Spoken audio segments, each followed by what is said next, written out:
Pro and Events Coordinator, Pamela Meinwieser. Welcome to our show. Thank you. Nice to see you. Congratulations on what I think was a fantastic art, beer, and wine. Yeah, it's been, I mean, it takes months to really plan this event, so just to be able to, the week before, seeing everything get set up, and then the day of just everyone coming in and having a really good time, it was awesome. Yeah, I went through a couple times, and the crowd definitely built throughout the day. Mm-hmm. What would you say the peak was?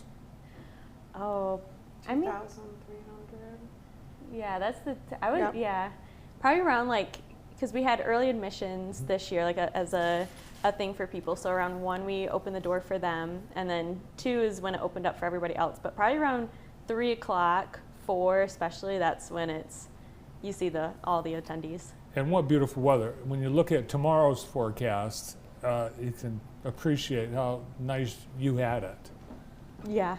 Yeah, well, and like the week leading up to, I know we were kind of concerned. There was like some thunderstorms and showers, and I think like that Thursday and Friday we had a lot of the rain, but that cleared up for Saturday, so we'll take it. It gave us just beautiful green, and the grounds look fantastic. Mm-hmm. You guys did a great job getting everything ready. So do we know any of the numbers yet? Well, yeah, like you said, we had around like over 2,000 tickets sold, so at least ticket sales alone, we were able to raise over $60,000 for the museum, which is awesome. Mm-hmm. But now we had to take into account of, we paid some expenses towards things, and so we'll have to figure out that number in the end of what all is able to go towards the museum. But it was a pretty successful event, and we had actually quite a few people outside of Jackson come to this event. A lot from Detroit. We had a whole party bus of it was over 30 people from Westland called the Party Animals. I saw that big yeah, bus. Yeah, they did you see that riding up on your bike to the festival? Yeah. So we saw you on your bike to the festival. But yeah, it was a charter bus. They came out. We had like 4 people from Canada that bought tickets, and like day of, I'm not sure if they just happened to be in the area, but 5 people from Japan, they attended our festival, which is really cool. So. Do you give a prize for the person that came the furthest? No, but next year, that's something we could start trying. The Japan guest would get it. Yeah. And I know County National Bank, again, this year, a big part of this as presenting sponsor. Oh yeah, they've been huge and just really amazing to work with, and helping us promote the festival too. So they've been just really great partners. Pamela, this event happened on the first week of your employment at the Ella. So nice job, you pulled it off. Thank you, I did. Still here. So what did you learn? I guess this is your second art, beer, and wine, right? Yeah, now it's my second one. Yeah, and your first. Mm-hmm. So every year you change it up. Any lessons from this?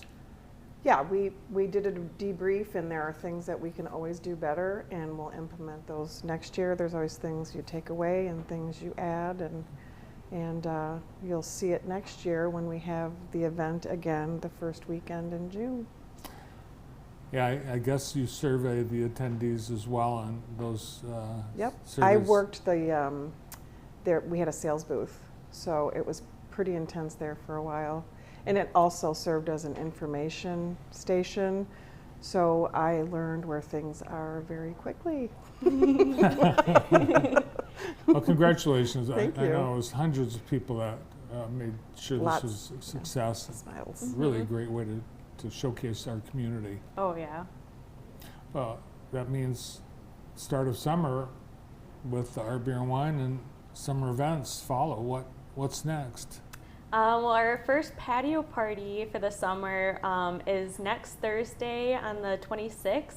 The doors open at 4 p.m., but you can come get some grilled hot dogs, some good sides, drinks, and hang out on our patio, listen to some live music, and enjoy the weather.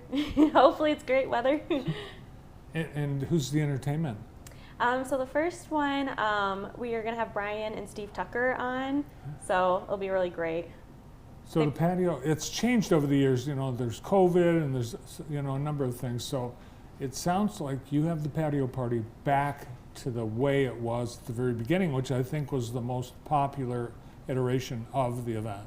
Mm-hmm. I think with the community picnic that we had to like really, I don't know, it probably like helped like our vision of like what do we want the patio parties to be with how successful everyone enjoyed the community picnic with the live music and the hot dogs and just hanging out with our staff. So we're gonna have that tie into our patio parties. Yeah, just super casual, just drop by, come as you are, Yeah. picnic atmosphere, hot dogs, who doesn't love those? Kids are free, Yep. under 10. Yeah, so what do you like on your hot dog, Pamela? Mustard. And Just mustard? And Just- cheese. Oh, geez, that's I do odd. like cheese on there, and definitely go for coney dogs, but I don't think we'll have the coney sauce there, but that's my favorite. Now, are you from Jackson? No, not s- originally. I'm from the Detroit area, so Oh, that's so where I you- learned all about the hot dog. Are you one of the Detroit Coney people?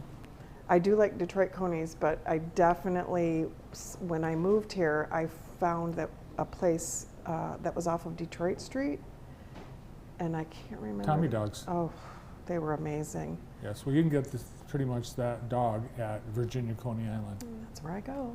Yes. For you, Paula, what do you put on a hot dog? I feel like it depends on the day. I just like a classic like ketchup mustard, but I don't know. I do like to like spice it up with like a coney dog or like maybe a Chicago dog with the peppers on there. I don't know. Oh, Chicago dog, yeah, those are good too. Yeah. All right, so this big part of the summer, the patio parties, but you're free. Your museum is wide open, free all summer. It is, yep, through the end of October. That means you can just come in anytime that we're open, 10 to 5 during like Tuesday through Friday, and we're open on Saturdays, but free admission to our exhibits, which we have a lot of really cool exhibits, like our Made in History gallery that Experience Jackson sponsors. That just recently was redone by a curatorial team, so that's worth checking out again. Then we have the Heidelberg Project from Detroit. We have Charles Chamberlain, who grew up in Dexter, Michigan, really close from here. And he was a photographer and painter that studied a little bit in Europe. So his work's up, that his family, they worked really hard to put that exhibit together for him. And our planetarium shows are free as well, too. We always do a daily planetarium show, and that show changes every month. So. Lots of reasons to come to the Ella Sharp Museum all summer long. Thanks, ladies. Thank you. Congrats on a great art, beer, and wine. Pamela Meinwieser and Paula Crow.